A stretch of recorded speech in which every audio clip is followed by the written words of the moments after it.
Hi, Mickey. Hey, Bob. How you doing? This is going to be the worst Blogging Heads episode ever. That's possible. That's the way I feel. I think we're capable of that. I know I'm not in a very good mood, and I'm kind of brain dead. What's your problem? I'm feeling fine, but I have nothing to say about anything except comprehensive immigration reform. Oh, do you have an interest in that subject? I didn't realize. I was somewhat distracted from my preparation because things are happening, and I feel my primary loyalty is not to you, Bob. Although I did turn down CNN to do this. I want credit for that. Mickey, but, really? That's because I like you so much. But I oppose comprehensive immigration reform more than even I like you. So then why didn't you do CNN? You could have had more influence there. Oh no, you're right. Blogging Heads is the place to exert influence. No, you're right. No. But you have actually been on Lou Dobbs. You've become like the thing that Lou Dobbs trots out to give his crude nativism a patent of respectability, right? I don't think I do that, but I have been on it twice, and he was very nice and let me make my points, and I'll bet he did. Yeah. Complete agreement. No, but I mean, I don't know. I didn't venture into saying anything really contrarian because I didn't feel it. I didn't feel it, but I don't know. He seemed receptive to new twists on his basic idea. Let's put it that way. New ways of framing his views. He's open to. Yes, and he also told me not to leave it in the locker room. Which is, we should say to our viewers, code for not discussing beforehand what you're going to discuss on the air, which is a hard and fast rule of ours. That's correct. I mean, we agree on what topics we'll discuss, but if ever, like we're talking on the phone or anything, and I start actually discussing one of the topics, you go, don't leave it in the locker room, Bob. Correct. But anyways, and we just came back from the Slate retreat, so we're exhausted. We did. We were both at the grueling Slate retreat, and I always feel exhausted at the end of retreats. And also, I just felt I didn't contribute anything constructive to that, whereas you were full of good ideas. So my serotonin was low waking up this morning, and then I looked at the headlines and noticed that the world's descent into chaos has, if anything, picked up momentum while we were off retreating, and we'll talk about a lot of that, but really, it seriously has me depressed, and I'm actually not kidding about that.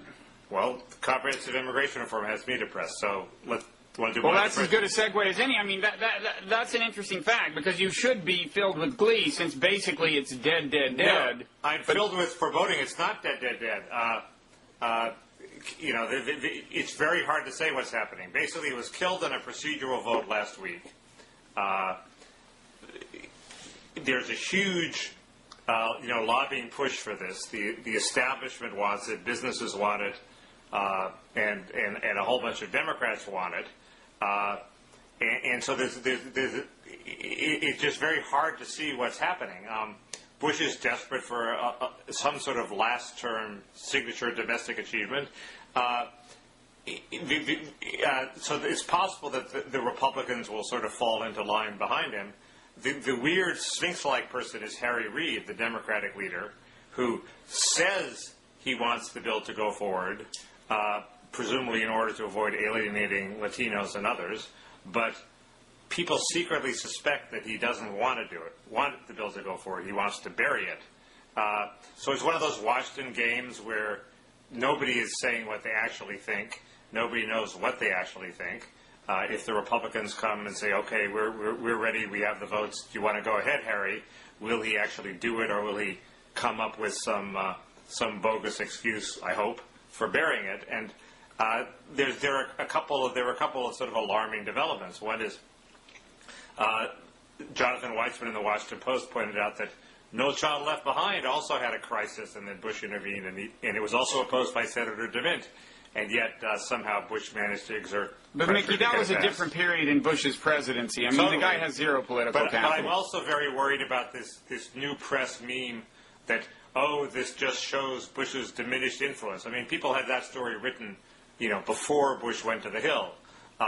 It might not be true. Paul Weyrich, a man who I formerly thought was a crazy right-winger, I'm starting to like a lot of those people, of course. But he wrote an article pointing out that even it's not necessarily true. Presidents have power to twist arms, even if their approval ratings are low. And I think Republicans since the press has this automatic meme that if the bill fails, it will show Bush's diminished clout, Republicans then have an interest in passing it to show that Bush doesn't have diminished clout. In fact, Bush's the pathetic state of Bush's presidency is sort of the biggest trump card he has. People feel sorry for the guy. Everything he's done has turned into crap. But how many Republicans in Congress are there whose electoral fate really hinges on Bush's perceived power, right? I just don't, and being humans, that's what they're thinking about, if anything. If you were at the end of Ronald Reagan's term, would you rather have faced the next election with Reagan having like a successful last 2 years and on the upswing from Iran-Contra, or would you rather have Reagan continue downward in the polls? I think it does make a difference in their electoral results. I think it would make a much bigger difference if Bush himself were running for re-election. This is another sense in which he's just weak. He's a lame duck. But, one question, I mean, there are people who agree with me that basically the thing is dead, right? And there are people who are experts who say, look, once the ship is sunk, it's not going to get up. Yeah. But I'm not so sure. And I admit that I don't actually know what I'm talking about when it comes to politics, and all I'm doing is reading the conventional wisdom. But here's my question for you. From the beginning, back, when it seemed to die a few days ago, and the conventional wisdom for a while, maybe more than it is now, was certainly that it was dead. You never rested. You were on your blog saying, no, it's not dead. We've got to kill it dead, dead, dead. Well, and you were joking. An ongoing gag in this context on your blog, Kausfiles, has been that you are paranoid and that this is a manifestation of your paranoia, the fact that you're not quite willing to accept that it's dead. Right. You fear its revival. My question for you is, first of all, I don't think that's totally a joke. I think you think of yourself as someone who does, as many people do, certainly including me, have somewhat I'm aware of the threats in the environment around me. Okay. My question is, and that, of course, is a euphemism for deep paranoia.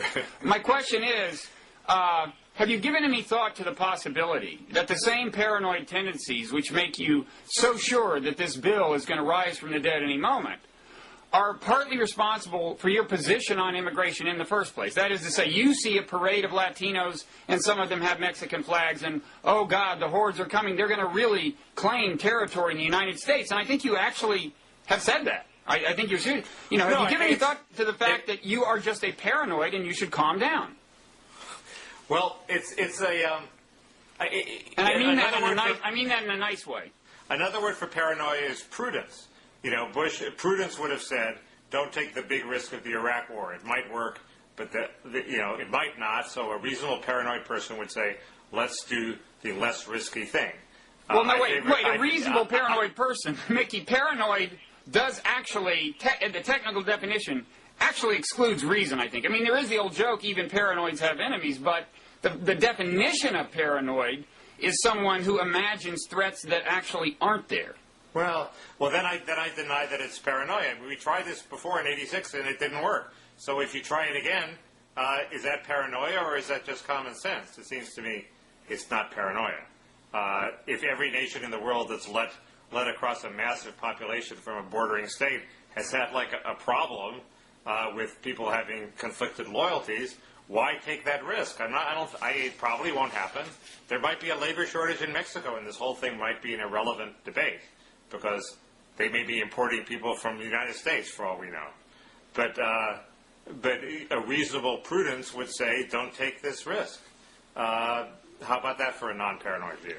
And the more you see Mexicans, the more you like them. It's not true that it's not true. I got to say, that is so true. And the other day at a gas station, there was, he may have been Mexican, he was certainly Hispanic, and, he was filling my car with gas. And he was making a point to give me the greetings alternately in Spanish and English, like amigo and friend, yeah. and it was really, I really think it was genuinely a gesture of outreach, kind of saying, of course, really saying, don't take it as a threat that sometimes we speak Spanish. It was so conscious and systematic. There were like 3 different things he said in both English and Spanish. You don't think that's a subtle irredentist threat? Well, exactly. You would think that. This was so clearly a gesture of goodwill. Now, of course, it's true that you've seen the car I drive, and I naturally bond with low-income workers whenever I drive that car. It's, Well, this is the Accord. The 22-year-old the Carter era Accord. Yes. Okay. Rust-eaten Accord. Anyway, my other question to you on immigration. But the point is that a lot of people who share my belief are not, from Southern California. You can't live in Southern California and not like Mexicans. It just can't be done. Go ahead. What are you saying? Sorry. Well, one more anecdote. Actually, today in the drugstore, there was an Hispanic family as I walked out the door, and the little they had a toddler who kind of wandered off a little, and she kind of guided the kid kind of back into the family fold right away. And I thought, come to think of it, like I've never noticed Hispanic kids being out of control. That's great. That's great. It's wonderful people. But anyway, I have one more point to make, which is, one of the interesting things is if they do pass it this year, and the odds are still against it, but there's still a substantial possibility that it will pass. Will it be an issue? Does that make it more of an issue in the presidential race or less of an issue? Will people run on the Republican side to repeal it? And I noticed Giuliani issued his 12 principles, and principle number 2 was, I will stop illegal immigration. Wait, I would like to read it more fully, just to illustrate, arguably, Giuliani's authoritarian tendencies, and also to ask a question whether this is a wise thing. What it is. Well, okay, go ahead. I will end illegal immigration, secure our borders, and identify every non-citizen in our nation. Now, obviously, he can't do that. It's a weird thing to promise. It's a weird impulse to have, if you ask, to want to put it that way. I will track down every one. I mean, I think the people who worry about Giuliani's authoritarianism are not imagining something. But it also seems ill-advised for me to promise something that you clearly can't do. No, Bob, you're misinterpreting that passage. That's the passage I was about to talk about. When you say you want to identify every illegal person in the United States, that means you're for comprehensive immigration reform. It's a tough-sounding way to say that you are for the Bush amnesty plan. Because, and this is a point driven home, oddly enough, by Slate cartoonist Mark Stamety on the bus ride home from the retreat. Shows you how much I know about immigration reform that the Slate cartoonist was telling me. Have something to teach you, yeah. But if you have enforcement first and you sort of let the people who are illegal aliens live in the shadows for a few more years, then you don't identify them. You only identify every single one of them if you have an amnesty and say, okay, come forward and we'll give you a card. So law enforcement authoritarian types sort of do gravitate, oddly enough, toward amnesty.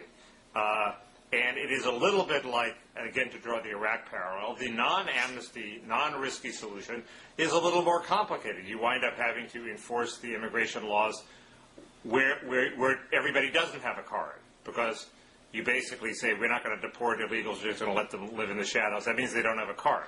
So the tough-sounding plank that you cited is actually a wussy, what most conservatives would consider a wushy Bush amnesty plank. But a wussy authoritarian impulse. Well, there is a sort of subtle authoritarian sort of strain in the comprehensive immigration reform, which says we're going to make it all very orderly, there are not going to be any mistakes, everybody's going to have a card, and it's all going to work perfectly. Okay, my final question on immigration. You say in your blog, if all these enforcement measures are so wonderful, why not enact just them and drop the questionable legalization part? Right.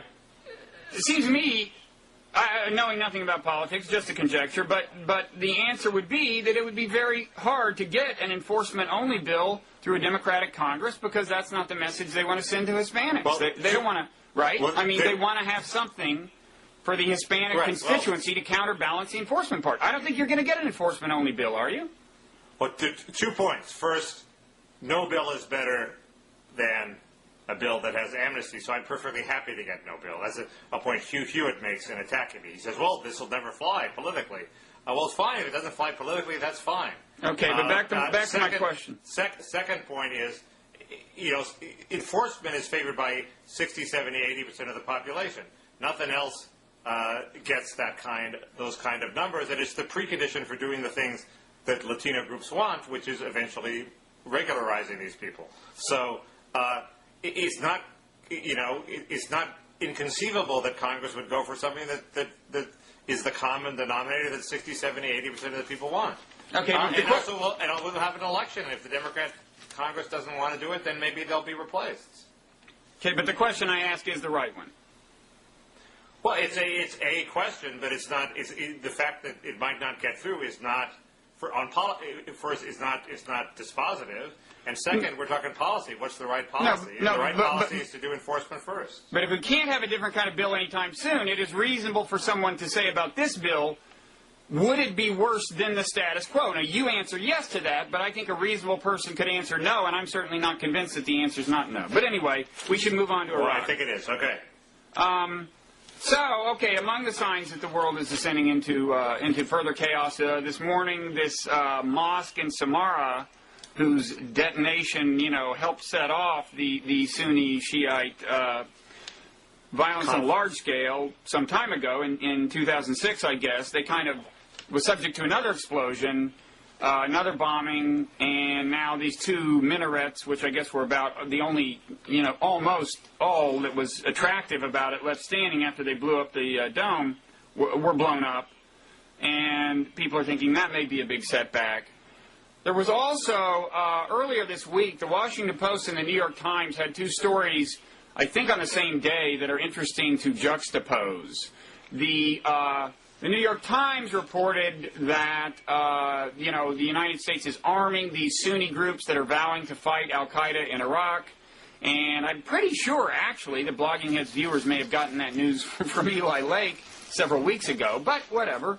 But then, meanwhile, the Washington Post had a piece that you directed my attention to, saying that the Sunni group in Ansar, at least, that is supposedly united in opposing al-Qaeda and is a recipient of these weapons, is already breaking up, right?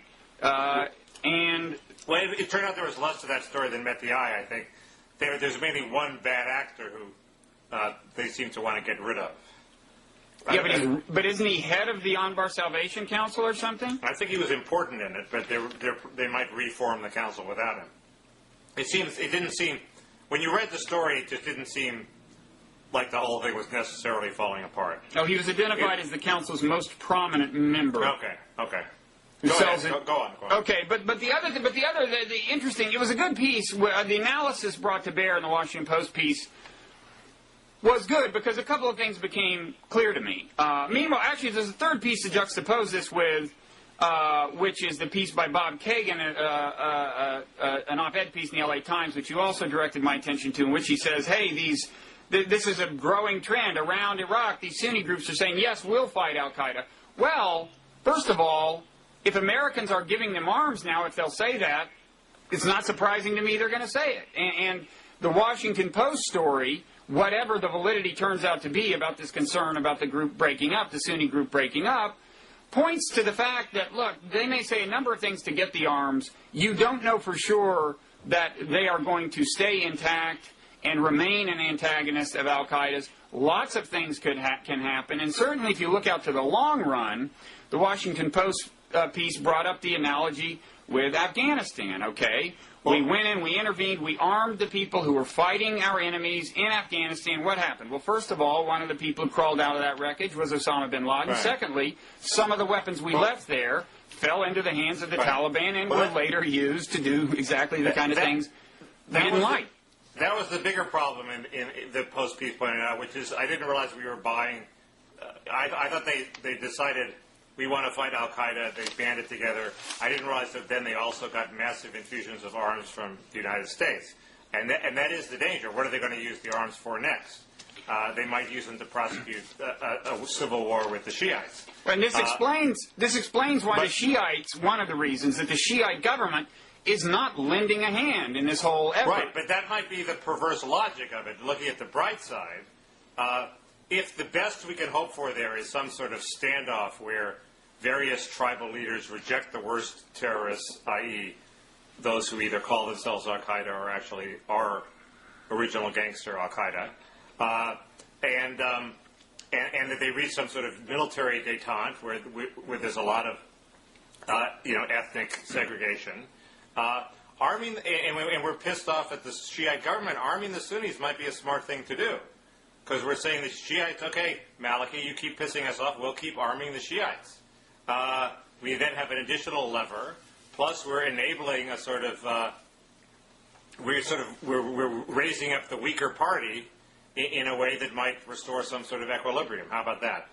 Looking for the silver lining. You can imagine scenarios where the balance kind of somehow magically works out perfectly, but I mean, see, the larger point is, and the point of the Afghanistan parallel is, we just have no idea in a situation like this what use the arms we're giving them will actually be put to in the end. And last time we did something very much like this, they wound up being used against us. In fact, I'm sure there were still a few of those weapons in Taliban hands when we invaded Afghanistan. But I mean, how important are giving people a bunch of Kalashnikovs? I guess they're important. This is the interesting thing. You know, when Eli Lake was on Blogging Heads a few weeks ago, he reported a conversation he had with an American lieutenant colonel or colonel, and as I recall what he said, it was about this very issue of giving them small arms, and he said to Eli, after they had talked to some Sunni tribal leader, he said to Eli, you know, the truth is, whether we can trust them with these weapons we're giving them is not a huge deal, because believe me, we can blow them away even so with the arms we've got. Well, fine. So, in other words, they're not a threat to America right now, but that doesn't answer the question of whether they won't figure in a big way in some future civil war between Sunni and Shiite, and they won't be used in many other ways. But it's not like we're giving them Stinger missiles. No, it's not. I agree with you. This is not as bad as giving them, for example, nuclear weapons, Mickey. That would be worse. You're right. Yes. Bob. But still, the point is... That's such a subtle debating tactic you just used. And you're congratulating me? Yes. Thank you. But go ahead. We were agreeing, and yet you felt the need to ridicule me. I always feel the need to ridicule you. It's just that 99% of the time I'm suppressing the impulse, Mickey. Okay. I'll keep that in mind. So anyway, we see the point. The thing is kind of fraught with uncertainty, I think. Yes. And one thing giving these arms to the Sunnis in Anbar does is give an incentive to Sunnis all over Iraq to say, sure, we'll fight al-Qaeda, whether they mean it or not. Right. And, you know, in general, I think I'm with everybody else in thinking maybe the U.S. troops are a problem, not just the solution. So, well, it's tricky. I'm drifting to the left. Yeah, well, it's progress. Yeah. But I still think, counterbalance your stand on immigration. I still think that there's an argument for keeping troops there, and just in terms of, you know, Darfur principles of avoiding genocide. If the initial bout of ethnic cleansing, if we were just to pull up stakes, would be pretty horrific. Well, you don't want to yank them tomorrow, but increasingly, we don't want to be in a Srebrenica situation where we're the judged troops standing by as the ethnic cleansing goes on across town. I mean, either you stop it or you don't. I don't understand. Well, also, maybe either you stay in or you get out is what you're saying. That the worst thing of all is to have, like, 20,000 troops in remote bases while, you know... Right. And then you try to stop the ethnic cleansing by bombarding them from 20,000 feet. I mean, it's... The halfway solution that people seem to be gravitating toward might be pretty bad, too. Yeah. So, on to the next stop in our apocalypse tour. Gaza woke up this morning with, I think, for the first, the lead story, I think, in the New York Times about Gaza had the phrase civil war in the first paragraph. Wasn't quite saying this is a civil war, but saying it increasingly looks like one. Hamas is actually, I think, was shelling the presidential office in Gaza. It was not at that point occupied by the president of the Palestinian Authority, Abbas, who of course is with the Fatah party, but it looks more and more like a Fatah versus Hamas civil war, and I'm among those who think that's probably not good, because if you're ever going to negotiate any kind of deal, you need, somebody on the other side, in charge. That's one of many reasons, actually. I think civil war is probably bad. The Friedman article you pointed to was actually pretty good. He's very good. He really knows the Middle East. I wish he wrote about the Middle East more. Even though he wasted the first half with a cat in the hat poem, but It was one of the longer literary allusions in recent op-ed history, I'd say. Partly because the lines were so short. It was like 3 words, break, 3 words, break. Anyway. I guess if you're saying that this is a criticism of the United States policy of not dealing with the Hamas-led government and punishing it for refusing to recognize Israel and various other things, and bringing it to its knees, wasn't there supposed to be a second step in that process where they have new elections and the people say, "Oh, I see we're being punished, so let's go back to Fatah"? What happened to those? I thought I remember that they were. I personally never heard anything about this. I mean, the history of this on Blogging Heads is right after the elections that Hamas in effect won. The U.S. and Israel, and I think Europe more or less, was saying either you recognize Israel like tomorrow, or we withdraw all funding from you, including tax receipts that you're legitimately due and everything else. I said to you, this is a bad idea. There's no way to say that is to say we do not want to deal with Hamas under any circumstances, because no realistic person thought that they were going to turn around in 24 hours and renounce the core of their lifelong ideology, which is that Israel has no right to exist. I said the most you can hope for is to inch them away from it, and what you should do is say, for now, okay, you won the election, you're in charge. Say to them quietly, off stage, look, if within, say, a year, your tone toward Israel has not changed appreciably in the direction of recognition, then we pull all support, blah, blah, blah, blah. I said, if you demand it publicly, they're only less likely to do it because they'll lose faith. Now, you disagreed. I was playing devil's advocate, Bob. Yeah, I think maybe you were. I think maybe you were playing devil's advocate. But in any event, you certainly didn't say, good idea. And I would just quote this Tom Friedman column. Sooner or later, the U.S. and Israel are going to have to drop the economic sanctions they impose on Palestinians to pressure Hamas into recognizing Israel. And he says there's more and more recognition of that in Israel. Well, fine. But basically, I think it's too late. I mean, and this is kind of the story in the Middle East, every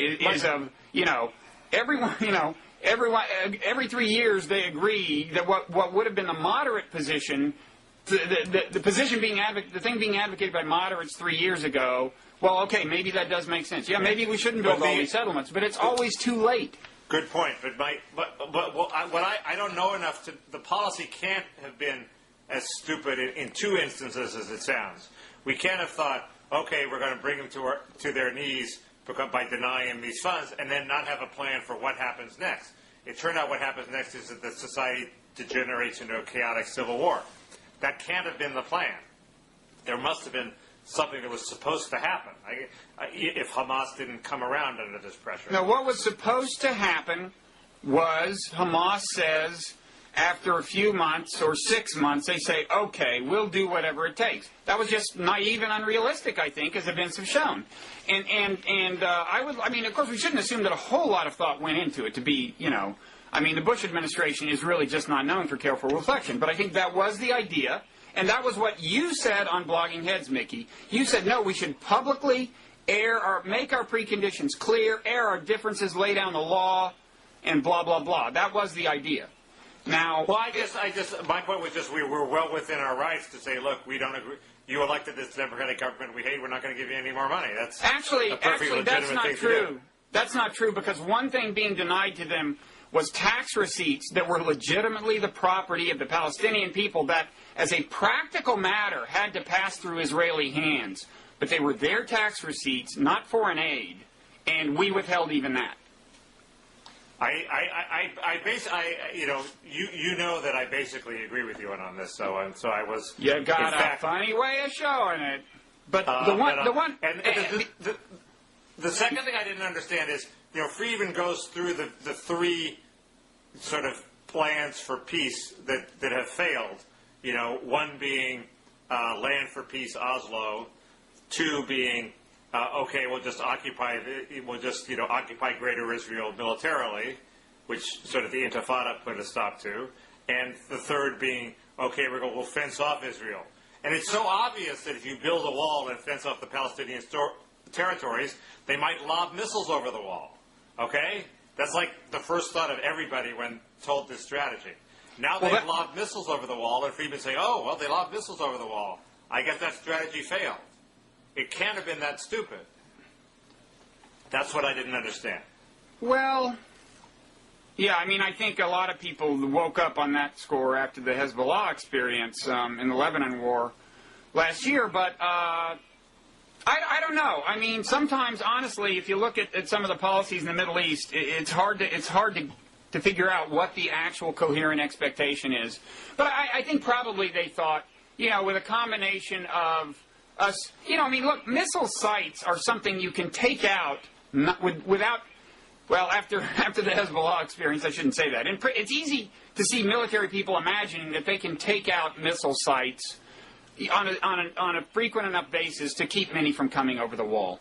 But look, a wall was a great short-term strategy for keeping out suicide bombers, not a great long-term strategy. It also has a downside of erecting a solid barrier along borders that are very unfavorable as long-term borders from the Palestinian point of view. And to the extent that kind of freezes the flexibility in negotiations, I think they're a bad idea for that reason. But with the current crisis, it seems to me there are two obvious. There's the obvious alternative to what you're proposing, which is let's recognize Hamas and deal with Hamas. The alternative is let's wipe out Hamas. Let's take this opportunity to do that. And I guess the answer to that is that Fatah isn't strong enough to wipe out Hamas. Well, Fatah alone certainly is not, because Hamas, has amassed more popularity, I think, on the Palestinian side, certainly in Gaza, by virtue of being less corrupt and delivering important services, social services that people need. The other thing is that to the extent that we support, Israel or America supports Fatah, which we're kind of doing in any kind of war with Hamas, that only increases popular support for Hamas. And we are arming Fatah. There was a very interesting point at the end of the New York Times piece where we're asking to ship more arms to Fatah, and the Israelis are stopping us because they think the arms will just get stolen by Hamas. It sort of resonates with the point we were making earlier about Iraq. Once you start shipping vast quantities of arms to people, you never know where they'll go. I mean, the Middle East is an arms bazaar. They may use them, they may sell them. I mean, the last thing I'd say on this is just to remember what we had back when you and I had that discussion right after the elections. What we had at that point, okay? Hamas at that point had followed a ceasefire for I don't know how long, a year, 2 years, with Israel that was, more or less consistently successful with very few exceptions.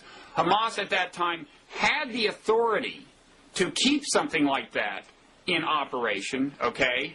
Hamas, its authority, once it acquired internationally respected authority, legitimate political authority, which it would have done, its authority within Palestine would have only grown, and so its incentive to maintain that ceasefire would have grown.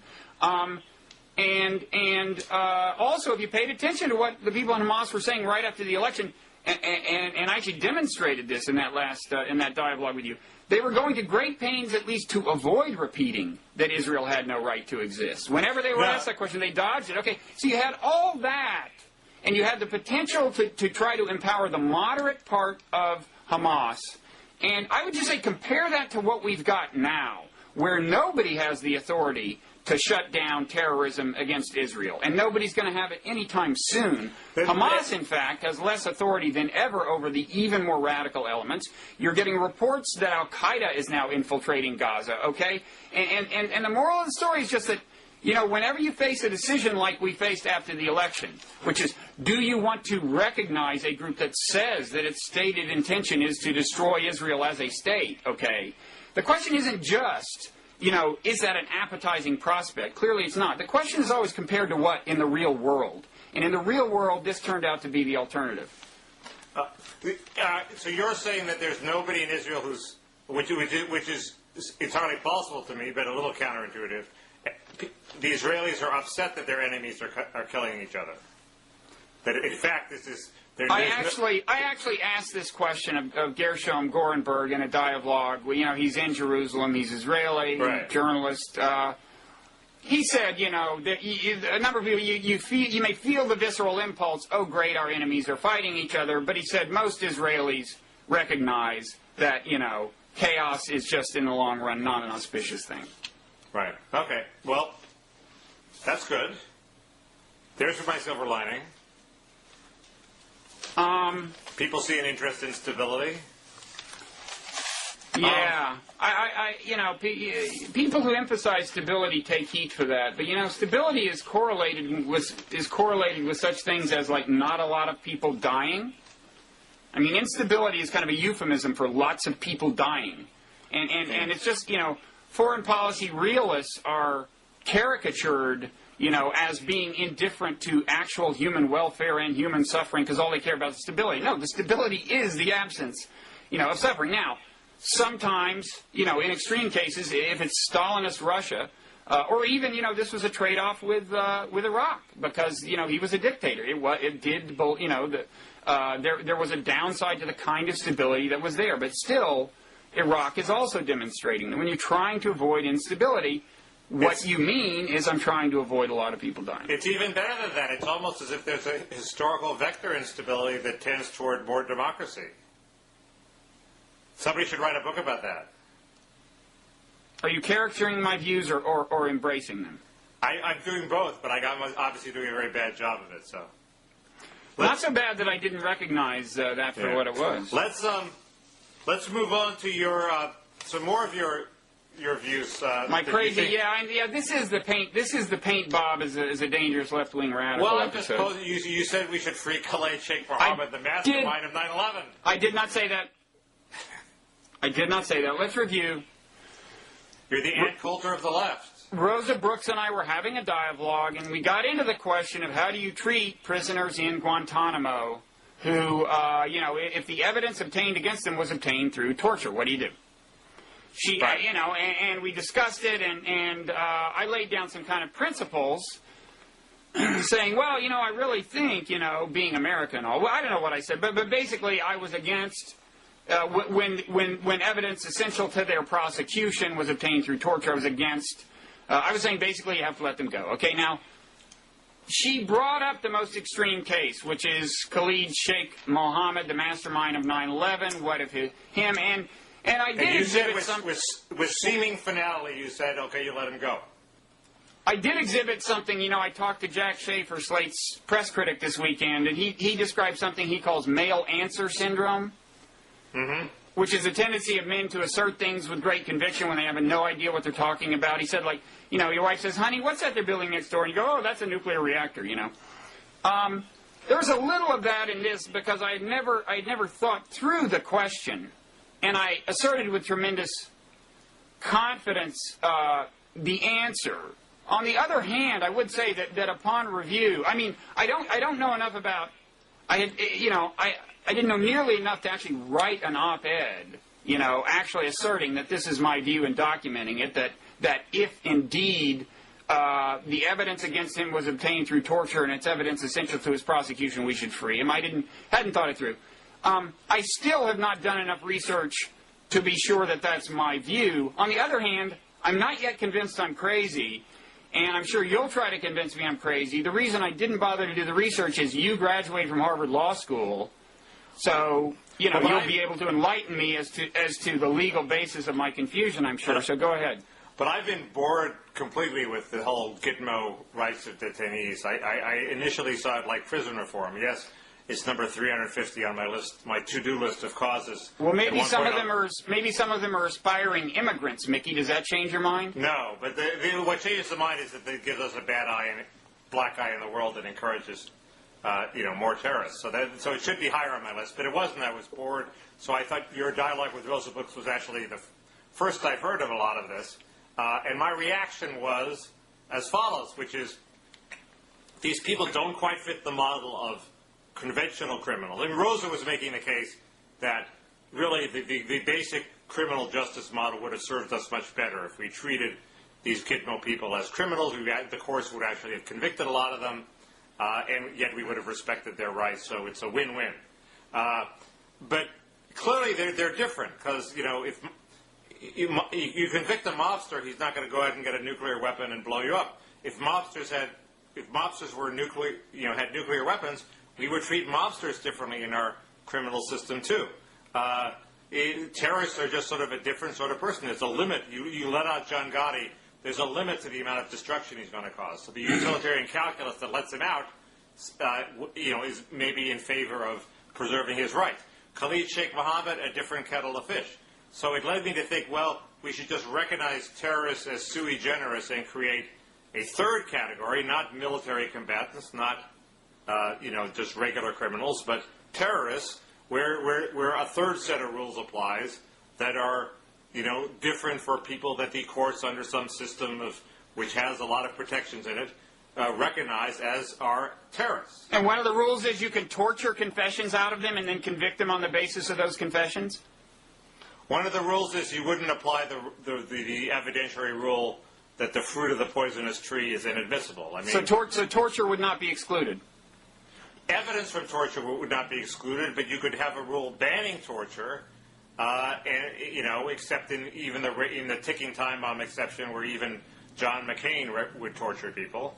But Mickey, the disincentive... But should torture accidentally happen and produce probative evidence, you could still use that evidence. And gosh, if the evidence were admitted, Mickey, torture might tend to keep on happening, don't you think? Well, it would, but it's different. But it's different than if you say, okay, torture is officially permitted. Well, no. If it keeps going on, actually, the practical effects aren't very different. And I would remind you that the people you're talking about torturing to get evidence, they're not terrorists. They're suspected terrorists, okay? That's a very different thing. And sometimes we'd be wrong and we'd be torturing people who aren't terrorists. That's true, but all I'm saying is you could come up with a set of rules. Maybe it wouldn't be the rule I just talked about. Maybe you would ban the fruit of the poisonous tree, evidence obtained by torture. But it would be different than the calculus we do with ordinary criminals. And as a utilitarian, I would think you would appreciate that people who have a lifelong commitment to doing damage and killing large numbers of people are different from an ordinary bank robber. And I'd be willing to consider them in a different category and come up with rules, but there are a couple of things. One of these is that, yes, if an overarching goal is to prevent terrorists, when they have nuclear weapons, years down the road from blowing up New York, then one thing you should give a consideration to is if we are torturing a series of Muslims, is that going to make the detonation of New York more likely or less likely, Mickey? No, I think you should take that into account. That's all part of the calculus. All I'm saying is that there should be a third category where this calculus is taken into account. And I also think that Muslims are not outraged that Khalid Sheikh Mohammed was tortured. They're outraged that ordinary foot soldiers in Abu Ghraib and innocent people were routinely tortured. They are not outraged that the guy who killed 3,000 American citizens, that the American government would treat him somewhat harshly. I don't think that's breeding more terrorists. When we tortured him, did we know? Do we still know? I don't know. A, do we know? B, do you know that we knew before we tortured him, if we tortured him, that he was that guy? Yeah, or did we think maybe he's that guy? Let's torture him and find out. Well, nothing's ever completely certain, but I'm pretty sure we knew beforehand. Yes. Oh, the truth is, I think neither of us has a clue about this, Mickey, and you're exhibiting male answer syndrome here. Well, that's a good way to make a living on television. I want to launch into this in another way. In reflecting on what I said to Rosa, which aroused tremendous indignation in the comments section from a number of people who roughly share your ideology, I would say, I thought, one way I would... if I were to defend the view, I would actually start from a totally different point. And it's this, okay? Okay. I'm getting so many, call waitings that I'm starting to think that there's an actual crisis unfolding somewhere that only I can solve, Mickey. But... Wait, do you want to... But if you gave up a CNN gig for this, the least I can do is let some crisis blossom. Okay, here's the deal. You know these 3 Americans that Iran has detained? Yeah. Okay, I would like to be able to say to Iran and to every other country, wait a second. On this planet, you're just not allowed to detain a foreigner and assert that they had done something horrible or were planning to do something horrible without putting them through a process of transparent due process, right, that demonstrates to the world's satisfaction, or at least semi-plausibly, that they're actually guilty. You can't just lock them up and keep them there. Wouldn't you like to be able to say that? As an American who may travel abroad, wouldn't you like to know sure, that that's the case? You could have a transparent process that still included the evidence from torture. You know what else I'd like? You know what else I'd like, Mickey? Is if the Iranians weren't allowed to torture these Americans. I'd like that too. Would you like that? But nothing you're saying contradicts what I was saying before. I'm saying there should be a third process that's transparent and has guarantees, and the world can see what we're doing.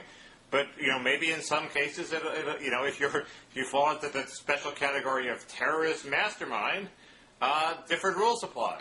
Mickey, the whole point is you don't fall into any category until the process has been, until you're done with the evidentiary process. Well, but you could have some evidentiary proceeding where we say, okay, we have 90% evidence that you're a terrorist mastermind. Now the new rules apply, and there are ways to do that. And so you trust President Ahmadinejad of Iran to exercise that authority judiciously, right? No, you could have a judge do it. I mean, it's not. I'm just an saying, Iranian judge. I see. Appointed by who? Well, what Those Iranian judges have been very friendly to American interests lately. Well, Bob, then you're saying you can never have a transparent, open process because you can't trust anybody in Iran. Then your scheme fails too. I'm saying I still don't think you're getting the essence of the thought experiment here, which is that in the real world, if we demand something of another nation, we're going to have to practice it ourselves. So either you want us to be actually, in effect, de facto, free to torture people we don't yet know are guilty, okay? What I'm saying is if you want that, you want the Iranians to do it. That's the real world, okay? If we have to lay down one kind of norm or another. I'm saying no, we should do that, but you're saying that we should do what? What do you say? You're saying the only way to torture people is if you don't know they're guilty. No, you could have a rule that says we can torture people if we have a preliminary hearing that has a lot of evidence that they really are who we think they are. So you're saying you're once again excluding the middle ground. The middle ground is you have some sort of proceeding where you step up in a logical, procedural, evidentially supported way to torturing people. I mean, it's. So you're saying if the Iranians have a trial and the evidence is public or a quasi-trial or something, and demonstrate to a reasonable person's satisfaction that these people are guilty, and the world kind of, presumably many people in the world would go, yeah, they're guilty, then they can torture them. Well, if you can say they're guilty of fomenting terrorist plots that kill thousands of people, then maybe yes. But they're not going to be able to show that because these people aren't guilty of that. Okay, so you're arguing for an actual transparent judicial process that is a prerequisite for torture. I'm not disagreeing with you. I am saying that the debate between those who argue that they should be treated in the civil system, the criminal system, and those who argue that they should be treated as military combatants is a sterile debate. We should recognize that they're a third category and come up with whatever the rules we think are right for that third category and stop having this debate. You know what third way I like? International Tribunal. I should have given you time to guess it. It wouldn't have taken you long. No, it wouldn't have. Although in my current state, it might have taken me a long time. So I'm going to have another M&M and get a little sugar high here. Are those the slate color M&Ms from the retreat? They are. They're the you want to hold up one of the slate M&Ms for our viewers? I'm holding one up. It's really maroon. Really maroon. It's the unattractive slate maroon. Yes. Do you think it was made with maroon dye number 2, which is known to cause cancer in rats, Mickey? Thank you, Bob. It also clashes horribly with the orange color of the room that I'm in. Oh, the